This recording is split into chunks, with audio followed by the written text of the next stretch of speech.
अस्सलाम वालेकुम एवरीवन। मेरा नाम मोनस उस्मान है और मैं आपको खुशामदीद कहता हूँ एक और टॉपिक में on how to build a micro PL business with Daraz in Pakistan. जी, आज के टॉपिक हम लोग शुरू करते हैं। आज का टॉपिक जो है basically is all about policies and guidelines. Policies and guidelines are the main criteria जिनको आपको फॉलो करना बहुत ज़रूरी है। ये कुछ पॉलिसीज़ ऐसी दराज ने बनाई हैं सेलर्स के लिए, बायर्स के लिए, उनके इंटरेक्शन के लिए, उनकी सेल्स के लिए, जिसको अगर आप ब्रेक करते हैं तो आपको डीलिस्ट कर दिया जाता है। डीलिस्ट से मुराद है कि आपको एज अ सेलर काम नहीं करने देंगे। तो कुछ गाइडलाइंस जो आपको फॉलो करना ज़रूरी है, कुछ पॉलिसीज़ जिनका ख्याल रखना आपको ज़रूरी है। ये सारी पॉलिसीज़ को हम डिटेल में डिस्कस करेंगे ताकि कोई वायलेशन ना करें हम। इनकी जो पॉलिसीज़ होती हैं, गाइडलाइंस होती हैं, पॉइंट बेस्ड सिस्टम पे होती हैं। जितनी ज़्यादा आप पॉलिसीज़ को ब्रेक करते हैं, गाइडलाइंस को फॉलो नहीं करते, आपको पॉइंट्स ऐड होते रहते हैं और उन पॉइंट्स की बेस पे डिफरेंट एक्शंस लेते हैं ये लोग। उन एक्शंस की वजह से आपको ऑर्डर्स कम आते हैं, आपको सेल्स कम आती है और आपको डीलिस्ट भी कर सकते हैं। तो सबसे पहले हमारे पास है सेलर कंप्लायंस पॉलिसी। कि सेलर कंप्लायंस पॉलिसी से मकसद ये होता है कि एक पॉलिसी बनाइए जिसको आपने कंप्लायंस उसकी लाजमी है। कंप्लायंस से मुराद ये होती है कि जो कानून कवायद इन्होंने बनाए हैं आपको वो फॉलो करना लाजिम है। अब अगर आप वो फॉलो नहीं करते तो ये नीचे यहाँ पे एक टेबल दिया हुआ है जहाँ पे पॉइंट्स लिखे हुए हैं और उनकी बेस पे एक्शन लिखा हुआ है और उस एक्शन का एक्चुअली मकसद क्या है या मतलब क्या है, उस एक्शन से आपको क्या आपको कितना किस तरह इफेक्ट पड़ेगा, आपकी सेल्स पे इफेक्ट पड़ेगा, एज अ सेलर आपको कितना इफेक्ट पड़ेगा। फॉर एग्जांपल अगर आपको 0 से लेके 11 तक के पॉइंट अगर अलॉट होते हैं, अगर आपको एक पॉइंट मिल जाता है या 11 तक आप पॉइंट करते हैं तो आपको उस सूरत में जो एक्शन लिया जाता है आपको वार्निंग मिलती है। वार्निंग का मतलब ये होता है कि अगर आपने इसको फर्दर बरकरार रखा और आपने वायलेशंस की तो आपको पीनलाइज कर दिया जाएगा फॉर द नेक्स्ट जो वायलेशन है। अगर आपको पॉइंट 11 से ऊपर मिलते हैं, 12 से लेके 23 तक, तो आपका सर्च जो है वो 7 दिन के लिए ब्लॉक कर देते हैं। इसका मकसद ये होता है, इससे होगा ये कि अगर आपकी सर्च ब्लॉक कर दी, अगर आप प्रोडक्ट आपका जो भी है जिस कैटेगरी में भी फॉल करता है, अगर कोई बंदा सर्च करता है तो सर्च में रिजल्ट्स में आप नज़र नहीं आएंगे।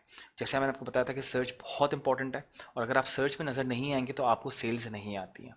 तो अगर आप इस स्कोर में फॉल करते हैं 12 से 23 तो आपके लिए सर्च ब्लॉक हो जाता है। अगर आप 24 से 35 में फॉल करते हैं, अगर आप इतने वायलेशंस करते हैं और आपको ये स्कोर मिलता है तो आपकी लिस्टिंग की रिस्ट्रिक्शन 14 दिन के लिए कर दी जाती है।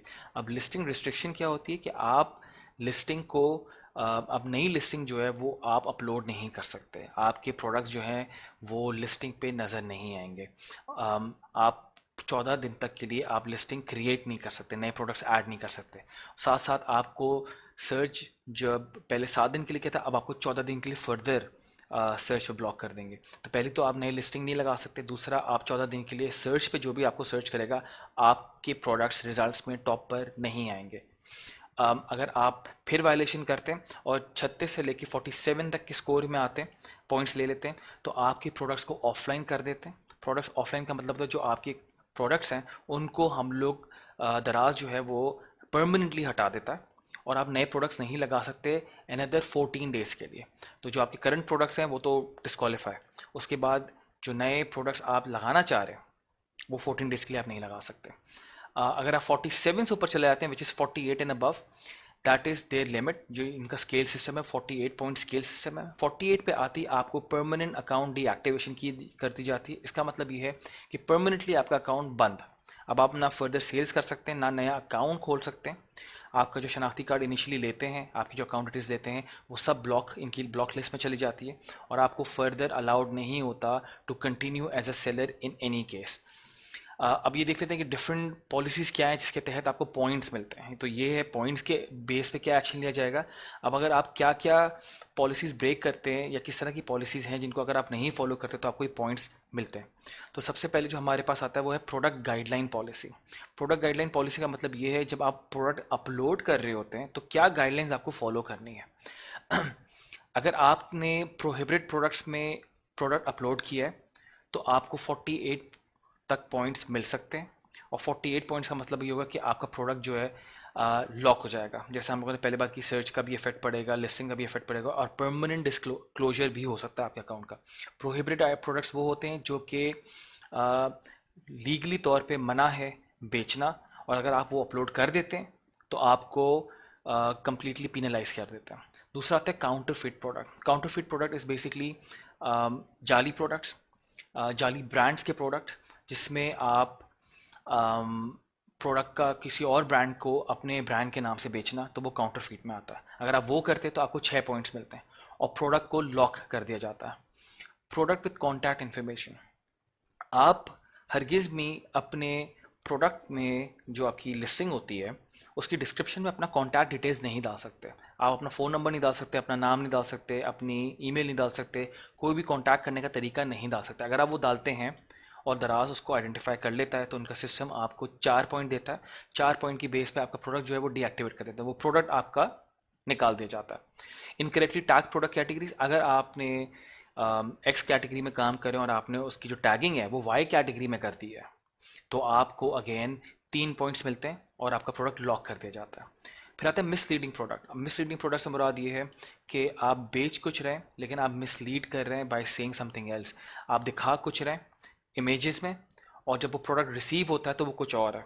तो जब वो रिसीव होता है तो कस्टमर आपकी कंप्लेन करता है और कहता है कि मैंने ये मांगा था, मुझे मिला ये। अगर आप इस तरह मिसलीडिंग प्रोडक्ट करते हैं तो आपको 2 पॉइंट मिलते हैं और आपका प्रोडक्ट लॉक कर दिया जाता है। उसके बाद आता है फेक डिस्काउंट्स। अगर आपने जानबूझ के अपनी प्राइस को बहुत ज़्यादा बढ़ाया है और उस पर फेक डिस्काउंट दिया है, वेराज वो एक्चुअली में डिस्काउंट नहीं बनता। जैसे अगर आपकी 100 रुपये की चीज़ से आपने उसको 200 रुपये करके वापस 100 पे लिया और कहा 50% ऑफ, तो दैट्स अ फेक डिस्काउंट। इसकी बेस पे आपको 1 पॉइंट मिलता और आपका प्रोडक्ट को डीएक्टिवेट कर सकते हैं। फिर आता है प्रोडक्ट डुप्लीकेशन। प्रोडक्ट डुप्लीकेशन से मुराद ये है कि आपने एक टी शर्ट लगाई है और वो उस एक लिस्टिंग लगाई है, अगर लेकिन आप चाह रहे हैं आपको रिजल्ट ज़्यादा मिले, तो आपने उसी प्रोडक्ट की बहुत सारी कॉपीज़ बना के प्रोडक्ट को अपलोड करना शुरू कर दिया। आपने प्रोडक्ट को डुप्लीकेट करके बार बार अपलोड कर दिया। उससे ये होता है जब कोई सर्च करेगा तो आपके प्रोडक्ट्स नज़र आते हैं, एक ही प्रोडक्ट जो बार बार नज़र आ रहा होता है। इसको प्रोडक्ट डुप्लीकेशन कहते हैं। हर प्रोडक्ट की सिर्फ एक लिस्टिंग अलाउड है। अगर आप डुप्लीकेशन करते हैं और ये आइडेंटिफाई हो जाता है तो आपको 1 पॉइंट मिलता है और इसकी बेस पे आपको आपका जो प्रोडक्ट है वो लॉक कर दिया जाता है। Keyword spam in detail, product की डिटेल में। कीवर्ड स्पैम से ये होता है कि आपने जो डिटेल लिखी है प्रोडक्ट की, डिस्क्रिप्शन आप लिखते हैं, उसमें आपने बहुत सारे कीवर्ड जो कि इररेलेवेंट हैं और आप उसमें वो लिखे चले जा रहे हैं जस्ट बिकॉज कि आप जब कोई सर्च करे तो आपका प्रोडक्ट टॉप पर आए। तो अगर आप कोई सर्च कर रहा है टी शर्ट्स और आप अगर टीवी बेचते हैं और वो भी आना शुरू हो जाता है उसमें, तो दैट मीन्स कि आपने कीवर्ड स्पैमिंग की है। आप चाह रहे हैं कि जो भी बंदा जो भी सर्च करे मेरा प्रोडक्ट टॉप पे आना चाहिए। That is wrong. You have to have exact keywords. आप किसी और कैटेगरी को कैनिबलाइज नहीं कर सकते। अगर आप करते हैं तो आपको इस पर 1 पॉइंट मिलता है। 1 पॉइंट की बेस पे आपका प्रोडक्ट जो है वो डीएक्टिवेट कर दिया जाता है। Finally products with bad customer feedback. जब आप प्रोडक्ट बेच देते हैं, आपकी ऑर्डर आपको आ जाता है, वो डिलीवर हो जाता है, नेट हो जाता है और प्रोडक्ट की क्वालिटी पे कस्टमर फीडबैक देता है और जो कि 5 स्टार नहीं होता या कम होता है या बैड रिव्यू देता है, उस पर आपको 1 पॉइंट मिलता है और प्रोडक्ट को लॉक कर दिया जाता है। तो दीज आर प्रोडक्ट गाइडलाइंस। अगर आप इनको फॉलो नहीं करते तो आपको इस तरह के पॉइंट्स मिलते हैं और इन पॉइंट्स के बेस पर हमने पहले देखा कि आपका क्या एक्शन लिया जाता है। आगे हमारे पास एक और पॉलिसी आती है which is fair trade policy. Fair trade policy का मतलब होता है कि आप किसी भी किस्म की फ्रॉडुलेंट एक्टिविटी, कोई फ्रॉड ना करें अपने बायर्स के साथ। प्रोफेशनल डीलिंग करनी है आपने। It's just like a normal store. इस पे आप ये नहीं कर सकते क्योंकि फिजिकल इंटरेक्शन नहीं है, तो इसका मतलब ये नहीं कि आप अपने बायर को धोखा दें। अगर आप ये करते हैं तो आपको पॉइंट्स मिलते हैं और फेयर ट्रेड पॉलिसी का जो एक्शन है वो बहुत हाई लिया जाता है। अगर आप इनमें से कोई भी एक्टिविटी करते हैं तो आपको डायरेक्ट जो है 48 पॉइंट्स मिलते हैं और 48 की पॉइंट पे आपका अकाउंट डीएक्टिवेट कर देते हैं फ़ौरन से। फ्रॉडुलेंट डीलिंग, आपने फ्रॉड किया, आपने दिखाया कुछ, भेजा कुछ, या फिर आपने पैसे चोरी कर आप पैसे जो है ज़्यादा चार्ज कर रहे हैं और जब पैसे आपको आए तो प्रोडक्ट वो चीज़ नहीं थी, तो that's called fraudulent dealing. Anti competitive behaviour होता है कि आपका जो कंपटीशन है और वो सेम प्रोडक्ट बेच रहा है या सेम कैटेगरी में सेल कर रहा है, आप उसको किसी तरीके से हरास कर रहे हैं बाय सेइंग सोशल मीडिया पे कि ये जो सेलर है ये जाली प्रोडक्ट्स बेचता है, या इस तरह की आप कोई एंटी कम्पिटिटिव बिहेवियर करें। या फिर आपने जस्ट बिकॉज आप चाहते हैं कि आपका जो कंपटीशन है उसको सेल ना आए और आप जाके उसको फेक रिव्यूज़ डालते हैं ताकि उसकी रेटिंग कम हो, तो दैट्स ऑल्सो कॉल है एंटी कम्पिटिटिव बिहेवियर। इसकी बेस पर अगर आप ये हरकत करते हैं और अगर आप पकड़े जाते हैं तो आपको 48 पॉइंट्स मिलते हैं जिस पर आपका स्टोर बंद कर दिया जाता है। सेल्फ प्रमोशन, अगर आप अपनी प्रमोशन करें अपने स्टोर में, अपने सेलर पे, प्रोडक्ट लिस्टिंग पे, आप अपनी प्रमोशन शुरू कर दें by putting up your links, by putting up your website, by putting up different चीज़ें which can take people away from दराज। तो अगर आप अपनी प्रमोशन करते हैं, अपनी चीज़ों की प्रमोशन करते हैं, तो उस पे की बेस पे आपको 36 पॉइंट्स मिलते हैं। वाउचर एंड सब्सिडीज अब्यूज़, मैंने आपको बताया था कि आप डिफरेंट मेथड्स होते हैं पार्टिसिपेशन के जिसमें आपको सेल्स मिलती है, और उसमें एक है वाउचर्स का। अगर आप वाउचर का अब्यूज़ करते हैं कि आप वो वाउचर फेक ऑर्डर्स के ज़रिए खुद यूज़ कर लेते हैं ताकि दराज आपको रीइंबर्स करे। फॉर एग्जांपल दराज ने एक वाउचर लगाया आपके प्रोडक्ट पे विच इज़ 200 रुपये का या 300 रुपये का, और वो आप यूज़ कर लेते हैं और अपना ही प्रोडक्ट खरीद लेते हैं ताकि आपको डिस्काउंट मिल जाए, और डिस्काउंट जो होता है वो दराज रीइंबर्स करता है। अगर इस तरह की आप कोई हरकत करते हैं या इस तरह का कोई आप एक्ट करते हैं तो आपको इस पे 48 पॉइंट का स्कोर लगता है, और इसकी बेस पे आपको अकाउंट डीएक्टिवेट कर देते हैं। फुलफिलमेंट फ्रॉड से मुराद ये होती है कि ऑर्डर आपने डिलीवर करते वक्त फ्रॉड किया है, या तो आपने ऑर्डर डिलीवर ही नहीं किया और उसको आपने मार्क कर दिया कि डिलीवर्ड, या जो आपने ऑर्डर है वो भेजा ही नहीं है उसको मार्क कर दिया डिलीवर्ड, या आपने प्रोडक्ट गलत भेजा है और ये फुलफिलमेंट का आपने फ्रॉड किया है, तो उस पर आपको 48 पॉइंट्स मिलते हैं। इंटेलेक्चुअल प्रॉपर्टी वायलेशन, अगर आप किसी भी किस्म की जो इनके एसेट्स हैं दराज पे, अगर उस पर आप वायलेशन करते हैं, अगर आपको जिस तरह आपके पास बैनर्स लगे होते हैं, आपका जो स्टोर बना हुआ होता है उसकी बात कर लेते हैं, आपका जो स्टोर बना होता है आपने उसको डिज़ाइन किया होता है, उसमें बैनर्स लगे होते हैं, आपके प्रोडक्ट पे पिक्चर्स लगी होती हैं, तो ये इंटेलेक्चुअल प्रॉपर्टी होती है। अगर आप इन पे किसी किस्म की गलत हरकत करते हैं या वायलेशन करते हैं, अगर आप गाइडलाइंस फॉलो नहीं